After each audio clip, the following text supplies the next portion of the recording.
Hello mga ka-Racy! So for today's video, nag-restock na naman tayo ngayon ng Mango Graham tsaka Oreo Graham Cake.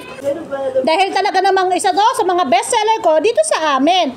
Di ba nakita nyo na ng isang araw kung paano ako gumawa ng Mango Graham Cake? Ayan, pinakapakita ko ulit sa inyo kung paano ako gumawa. Alam nyo ba mga guys?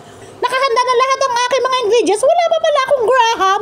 Kaya takbo agad ako sa supermarket para bumili ng Graham crackers. At talaga namang dinamihan ko na para makapag-stocks ng marami. Dahil marami na namang bibili ng Mango Graham at Oreo Graham Cake. O nakita nyo ba? Ayan, nag-grate na ako ng mga keso at saka nilalagyan ko na siya ng mango toppings. Ngayon naman, gagawa tayo ng Oreo Graham Cake. Same procedure lang guys. Kaso ngayon, lalagyan lang natin siya ng Oreo.